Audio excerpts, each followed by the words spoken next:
Thanks. Hello, everyone. I'm here to welcome Erik Wielenberg. He's a professor of philosophy at DePaul University.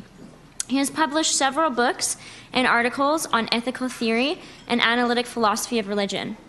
Recently, he spent the 2014-2015 academic year as a fellow at the Center for Ethics, Philosophy, and Public Affairs at the University of St. Andrews in Scotland.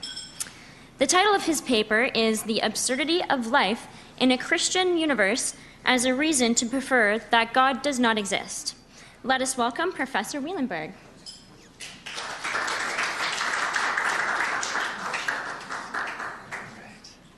Class, could you raise the microphone now? All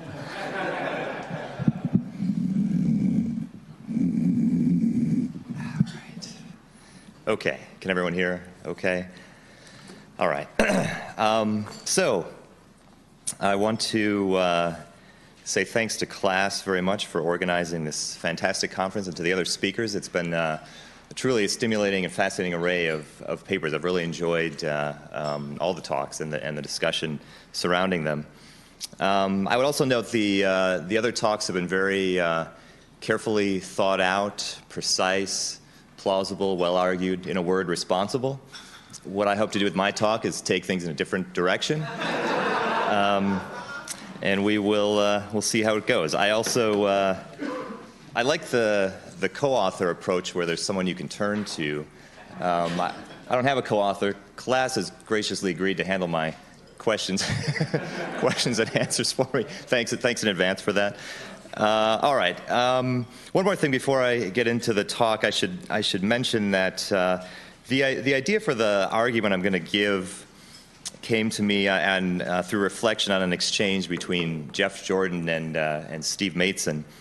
And so the argument I'm going to give is really based on some ideas that Steve put forward in that debate. I'm trying to take it even further. So whatever plausible parts there are due to Steve, and then the crazy parts are my addition. Okay, but so it's building on some work. It's an attempt to build on some work that Steve has already done. Okay, so let's get to it. It's sometimes claimed that life in a godless universe is, in some sense, absurd. More recently, Thomas Nagel's remark that he doesn't want God to exist has triggered a debate about whether it's rational to prefer God's non-existence to his existence. A lot of the discussion on that topic is about the axiological impact that God's existence or non-existence would have. I'm going to argue that the existence of the Christian God, I'll say a bit about what I mean by that in a moment, makes life absurd in a sense I'll define shortly. I will then propose that the fact that the existence of the Christian God makes life absurd is itself a reason to prefer that such a God not exist. So first, what does it mean to say that a life is absurd? And what is it about a godless universe that is supposed to make life absurd? William Craig is a prominent contemporary defender of this absurdity claim. He seems to have in mind the claim that in a godless universe, it would be very difficult or impossible for human beings to face certain aspects of reality without experiencing significant negative psychological consequences, such as madness or despair. So consequently, according to Craig, it's impossible for us to live consistently and happily in a godless universe. Accordingly, I'll use the following definition of absurdity. This is on your handout. Claim C makes life absurd means that claim C's truth makes or would make true at least one claim C1, such that most actual human beings are such that if they were to accept C1, they would experience negative psychological consequences that would make it difficult or impossible for them to be happy without also failing to accept at least one entailment of C. So let me say a bit about this definition, three things in particular. First, I take the making true relation employed in the first part of the definition to be distinct from entailment. I'll not attempt to define what it is for one claim to make another claim true. A rough intuitive grasp of the concept will hopefully suffice. So an example from Michael DePaul may help illustrate the difference between entailment and making true as I'm understanding it. According to DePaul, William Paley maintained that the property of producing a greater balance of pleasure over pain than any alternative and the property of being commanded by God are both necessarily coextensive with the property of being morally obligatory. But Paley also maintained that it is being commanded by God that makes a given action obligatory. So producing a greater balance of pleasure over pain than any alternative entails that an action is obligatory, as does being commanded by God. However, only being commanded by God makes it true that an act is obligatory. So the making true relation employed in the definition of absurdity is a stronger relation than entailment. That's the first point. The second point is that the word actual in parentheses in the second line of the definition is intended to indicate that the definition is indexed to human beings as they actually are in our world. When evaluating whether a given claim is absurd, we look to the psychology of actual human beings. Third, the parenthetical component at the end of the definition is intended to capture Craig's talk of living consistently. According to Craig, one can sometimes avoid the negative psychological consequences that typically result from accepting a certain claim by failing to recognize the full implications of that claim. So Craig gives the case of Sartre as an example, claiming that Sartre accepted the claim that God does not exist, while at the same time holding that one can create meaning in one's own life. But according to Craig, the non-existence of God entails that it's impossible for one to create meaning in one's own life, and hence Sartre was able to live happily only by failing to accept all of the relevant entailments of atheism. Okay, let me turn to the main argument. Let me say a bit about the use of the word God in this argument. So in this talk, I use the word God to indicate the God of traditional Christianity. God so construed has at least the following features. He's omnipotent, omniscient, and morally perfect. Moreover, he has these features essentially, meaning that it's impossible for him to exist and not have these features. He's also essentially triune, meaning that he's three persons in one God. Finally, I'll assume that it's an essential feature of the Christian God that he has commanded us to love him with all our hearts and to love our neighbors as ourselves. I'm happy for that last assumption to be taken as stipulative. My aim is to show that the existence of an essentially perfect being who has commanded us to love our neighbors as ourselves makes life absurd in the sense just defined.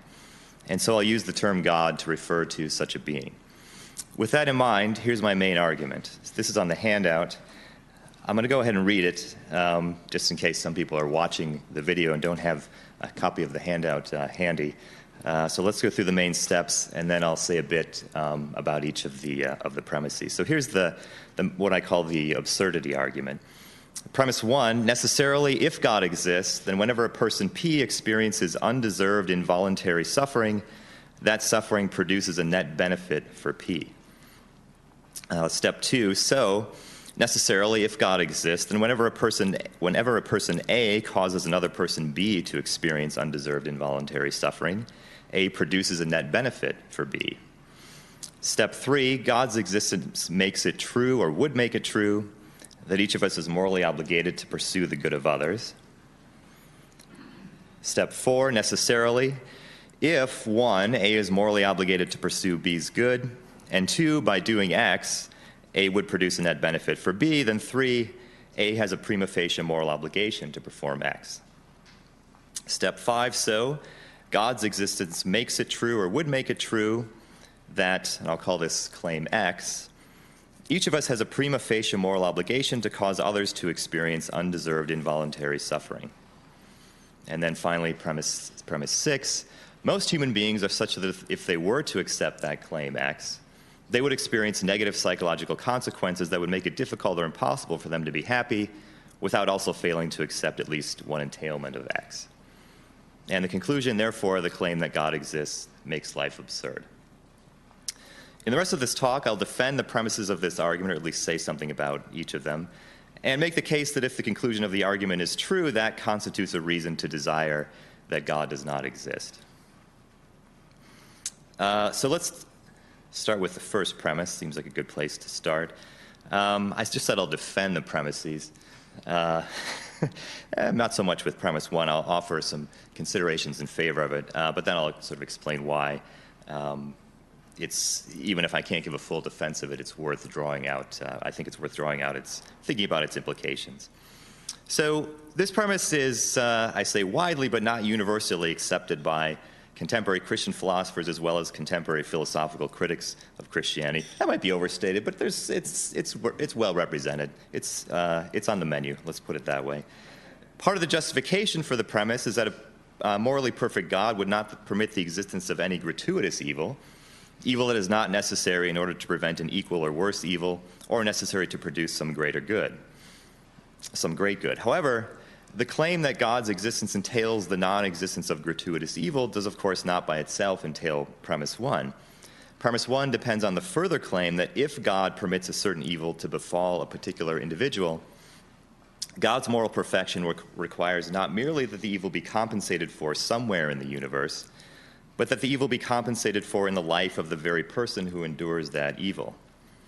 Premise one deals with the specific evil of suffering, claiming that a morally perfect God allows a person to experience involuntary and undeserved suffering only if such suffering ultimately makes that person better off overall than she would have been otherwise.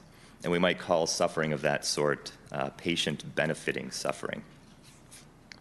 One justification for this stronger claim is advanced by Stephen Mateson, who argues that, my pages are stuck together, that's not his argument, who argues that if God allows a person to experience involuntary and undeserved suffering in order to prevent a great evil or attain a great good, but not for the sufferer, then God treats the sufferer as a mere means to an end, which is incompatible with God's moral perfection. I take it that Mateson provides at least a strong prima facie case for the first premise. In any case, the idea that suffering ultimately benefits the sufferer is a prominent theme in traditional Christianity. And finally, the fact that premise one is so widely accepted among contemporary philosophers of religion means that drawing out its full implications is a philosophical interest for that reason alone. Looking ahead to the Q&A, I should say I really don't have anything more to say in defense of premise one. And so if you ask me about that premise, I'm answering the question that might arise. I'm really just going to fall back on the last point, which I think is true. It's a case where here's a position that enough influential people accept it or find it plausible that it's worth thinking about its implications. And so I'm not prepared to offer any sort of full-on defense of that claim. Okay, premise two. Suppose that A causes B to experience some involuntary and undeserved suffering. From one, God's existence entails that B's suffering is patient-benefiting suffering. So A produces a net benefit for B. God's existence means that human beings can exploit what Jeff Jordan calls a kind of divine fail-safe device to benefit one another by causing each other to experience undeserved and involuntary suffering. So consider premise three. According to Jesus, the two greatest commandments are to love God with all your heart and to love your neighbor as you love yourself. A variety of views have been advanced regarding the full meaning of the love your neighbor commandment. However, a central element of the traditional Christian view is that loving someone includes desiring the good for that person. Now, an important wrinkle here is that our desires typically are not under the direct control of our wills in the way that, for example, many bodily movements are. Under normal circumstances, I can make my arm go up simply by deciding to raise it. However, I typically cannot make myself have a certain desire simply by deciding to have that desire. Recognizing this point, some thinkers have suggested that what we ought to do in light of the command to love our neighbors is to act as if we love them in the reasonable hope that over time we will come genuinely to love them. In light of this, we can say that among the moral requirements imposed by the command to love others is the obligation to do what we can to promote what is genuinely good for others. Thus, the existence of God entails that God has commanded each of us to love others as we love ourselves, and hence the existence of that God makes it true that each of us is morally obligated to pursue the good of others. Furthermore, Jesus' words make it clear that such an obligation is not merely one among many, rather it is one of our most important moral obligations. Okay, let me turn to 4. It occurs to me it might be helpful to just restate each premise before I say a bit about it. So premise 4 is the claim that says, necessarily if A is morally obligated to pursue B's good, and by doing action X, A would produce a net benefit for B, then A has a prima facie moral obligation to perform act X. Okay, so if A is morally obligated to pursue B's good, and A could produce a net benefit for B by performing some act X, then it seems clear that A has at least a prima facie obligation to perform X. Speaking in terms of reasons, we can say that A has a defeasible moral reason to perform act X. The obligation here is only prima facie, or the reason is merely a defeasible reason, because the fact that A could produce a net benefit for B by performing some act X might be outweighed or overridden by other features of the situation, so that A's all things considered moral obligation is to perform some other act. For example, perhaps there is something other than X that A could do that would provide an even greater benefit for B. Or perhaps act X, while benefiting B, would harm a million other people, or perhaps A has made an important promise not to perform X, and so on. However, as I noted in the defense of the third premise, Jesus' words indicate that our obligation to promote the good of others is a particularly weighty one, so the prima facie obligation to benefit another will not be easily outweighed. Okay, premise 5. Premise 5 says that God's existence makes it true, or would make it true, that claim X, each of us has a prima facie moral obligation to cause others to experience undeserved involuntary suffering. So suppose that God exists. 3 tells us that we have an obligation to pursue the good of others, and 2 tells us that one way of promoting another's good is to cause her to experience involuntary and undeserved suffering. From 4, it follows that each of us has a prima facie duty or a defeasible moral reason to cause others to experience involuntary and undeserved suffering. That's claim X. Ordinarily, we tend to think that the default position with respect to others is that we should not cause them to suffer. We need a good excuse for causing another to suffer. But claim X says that if God exists, then the opposite is true. The default position with respect to others is that we should cause them to suffer. We need a good excuse for refraining from causing another to suffer. Okay, finally, let me turn to premise 6, and this, I think, at least I have the most to say about this premise. So 6 is the claim that most human beings are such that if they were to accept this claim X, they would experience negative psychological consequences that would make it difficult or impossible for them to be happy unless they failed to accept some entailment of X. So here's what I have to say in support of that premise. Any attempt to establish that a given claim makes life absurd, the way I've defined absurdity, will consist of 2 main parts. One part will be philosophical. That part consists of making the case that the target claim has certain salient implications. The other part will be psychological. That part consists of making the case that acceptance of the salient implications will have significant negative psychological consequences for most human beings. Once these 2 components are distinguished, it's clear that any plausible version of the second component will be informed by work in psychology. So premises 1 through 5 of this argument are devoted to bringing out the salient implications of the existence of God, as defined earlier. It's here in defense of premise 6 that psychological considerations come to the fore. To begin, note that it seems likely that most human beings would find X's truth to be depressing and demoralizing. I take it that X strikes most of us, actually all of us, as morally perverse. It runs contrary to the natural moral tendencies of most human beings. Our natural inclination is to believe its opposite, namely that we all have reason to avoid inflicting involuntary and undeserved suffering on others. Thus, those who accept X would likely find themselves continuously struggling to hold on to a depressing belief that contradicts what they are naturally inclined to believe. This is an obstacle to happiness that would afflict the vast majority of humans who believe X. To see some additional obstacles to happiness for those posed by this claim X, we can divide believers in X into 2 groups. First, those who succeed in acting in conformity with their belief in X, and those who fail. Consider the first group first. Those who accept X should conclude that they ought to be inflicting extreme suffering on a great many people. If X is true, then whenever one can inflict involuntary and undeserved suffering on another, no matter how extreme, one has a prima facie obligation to do so. In light of the weighty nature of this prima facie obligation, those who accept X should often conclude that they have an actual, all things considered, moral obligation to inflict such suffering. Putting aside sociopaths, who constitute a very small proportion of the population, human beings find it unpleasant to witness or even imagine the suffering of others, as noted as far back as the 4th century BC by Mencius. Most people also find it quite unpleasant to inflict significant suffering on others, even when they believe that doing so is justified. As a mundane example, many parents find it unpleasant to help or even permit doctors to give their children important but painful vaccinations, even when such parents fully grasp the justification behind such vaccinations. A less mundane example involves the general reluctance of soldiers in combat situations to kill the enemy. So here I appeal to a book called On Killing, which is focused especially on killing in war and combat situations. The author is named Dave Grossman, and he says this: "The vast majority of combatants throughout history, at the moment of truth when they could and should kill the enemy, have found themselves to be conscientious objectors." Grossman argues convincingly in his extended study of killing in war that one of the psychological costs of up-close killing, even when seen by its perpetrators as justified, is guilt. Indeed, the guilt associated with up-close killing often produces physical revulsion and vomiting on the part of the killer. Furthermore, the guilt of such killing is a significant contributor to psychiatric casualties, much more so than the fear of death or injury to oneself.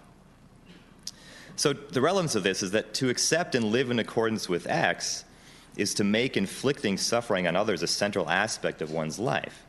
Unless one is a sociopath, this is a recipe for severe psychological trauma.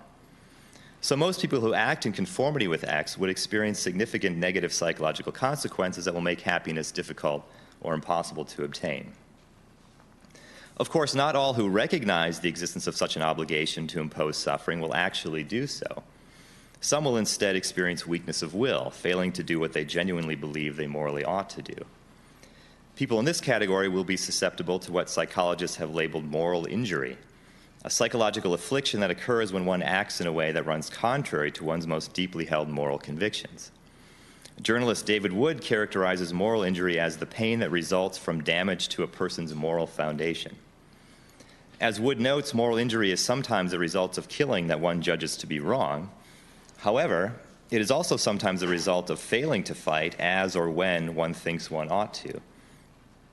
It is this second sort of moral injury to which those who genuinely believe they ought to inflict involuntary and undeserved suffering on others but fail to do so will be susceptible. The effects of moral injury are comparable to those of PTSD. Chronic and repeated moral injury will make it difficult to be happy. Therefore, those who accept this claim X face a terrible dilemma. Face the psychic trauma associated with inflicting severe suffering on others, or endure chronic moral injury. In this way, most people who accept X will find it difficult to be happy. Since the existence, if the argument I gave before is right, the existence of the Christian God makes true or would make true claim X, it follows that the claim that such a God exists makes life absurd in the way I've defined. Okay, so that completes my explanation, defense of what I've called the absurdity argument. And so in the final portion of the talk here, I want to draw on this argument to connect it more directly to what's the topic of this conference. So I'm going to consider now some implications of this absurdity argument. Now, one natural thought is that the fact that the existence of God makes life absurd means that the existence of God somehow makes the universe worse. And the fact that the existence of God makes the universe worse is a reason to prefer that God not exist. So this is what I've labeled the first suggestion on the handout. I should perhaps note at this point that the handout has two sides, and there is indeed a second suggestion that I'll get to shortly. So to think about the first suggestion, first consider the thesis that Cray and Dragos call wide impersonal anti-theism, which I'll simply call anti-theism. So at this point, I should also point out, I'm rehearsing some arguments put forward by Crass and Dragos that seem to me convincing, and I think overlap with some other ideas that have come out already. And so basically, I'm going to just explain why I don't think the first suggestion is particularly promising. Okay, so here's anti-theism. For each theistic world which is sufficiently similar to the actual world in the relevant ways, all else equal, the axiological downsides of God's existence suffice to make that world far worse overall than it would otherwise be on naturalism. So it might be thought that one could use the conclusion of the absurdity argument to argue for the truth of anti-theism. A natural way of developing such an argument would be as follows. Any theistic world that is sufficiently similar to the actual world in the relevant ways is one in which there's a truth that makes life absurd, and hence is a world in which most human beings cannot live happily and consistently.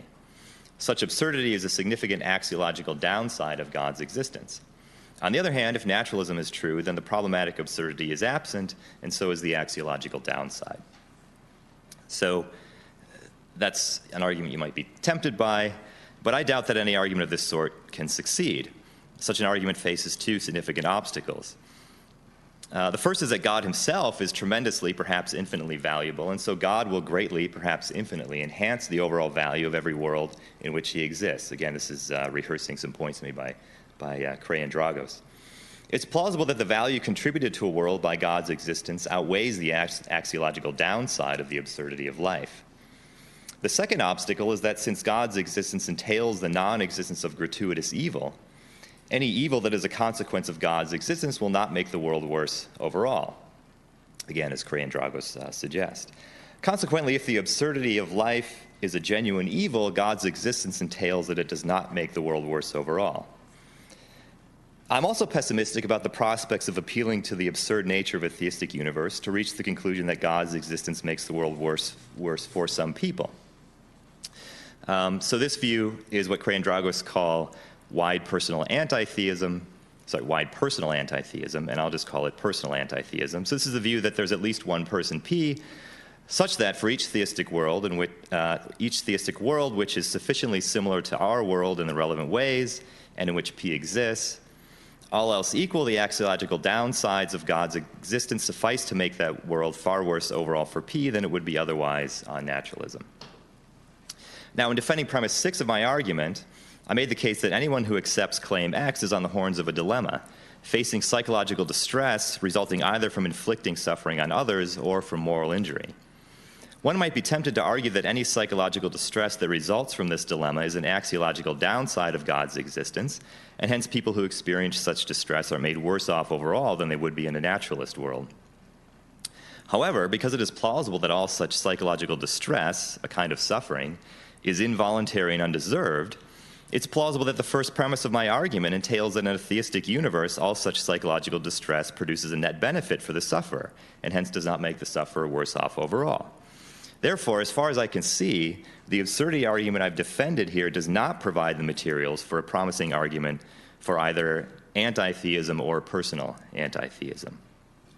Okay, now I want to shift to what I've called the second suggestion. We should recall that much of the debate over the axiological impact of God's existence or non-existence appears to have been inspired by Thomas Nagel's description of what he calls his fear of religion. Nagel writes, this is a quotation at the top of the front of the handout. So it seems to be a remark that kind of got all this in motion, this debate, and set this debate in motion. But what Nagel originally said was, it isn't just that I don't believe in God and naturally hope that I'm right in my belief. It's that I hope there is no God.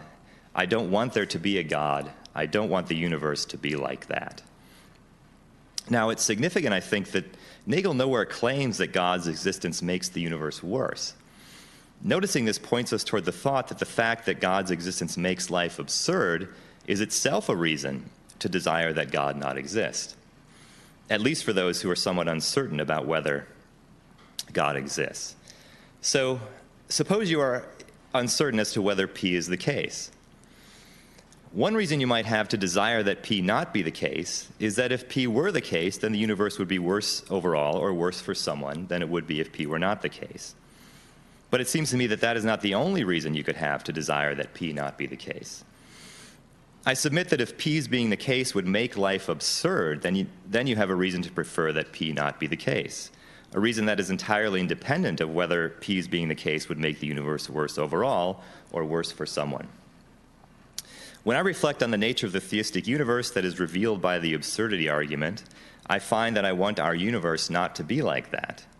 It seems to me that something is wrong with a universe in which human beings cannot face the important truth that God exists and live consistently and happily.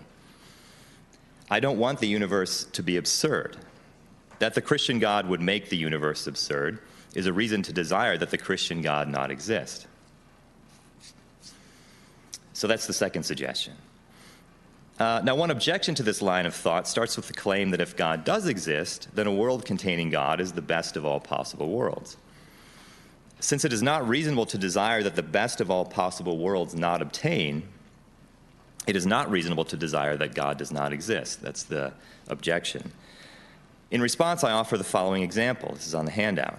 Suppose you know that if you will suffer extreme agony for the next 10 years, then the best possible life for you is one in which you suffer such agony. I think that it's rational for you to want not to experience the agony and to want the best possible life for you not to be one in which you suffer extreme agony for the next 10 years. Similarly, if you know that if you will suffer extreme agony for the next 10 years, then the best possible world is one in which you experience such agony, then it's reasonable for you to want not to experience the agony and to want the best possible world not to be one in which you suffer that agony. Also similarly, even if we know that if God exists, then this is the best of all possible worlds, it may be rational to desire that God not exist and to desire that the best of all possible worlds be one in which human beings can live consistently and happily while facing reality. Though I can't argue for it here, I think that arguments for the view that the non-existence of God is absurd are unsuccessful. If the claim that God exists makes life absurd, and the claim that God does not exist does not make life absurd, then I think that this constitutes a reason to prefer God's non-existence to his existence. For it's rational for us to want the best of all possible worlds to be one in which human beings can live consistently and happily. Of course, there may be other reasons for preferring that God does exist. However, the existence of a reason to desire that God does not exist that has no corresponding reason for desiring that God does exist at least opens the door to the possibility that it is rational, all things considered, to desire that God not exist, even if God's existence does not make the world worse overall or worse overall for some particular person. Thank you.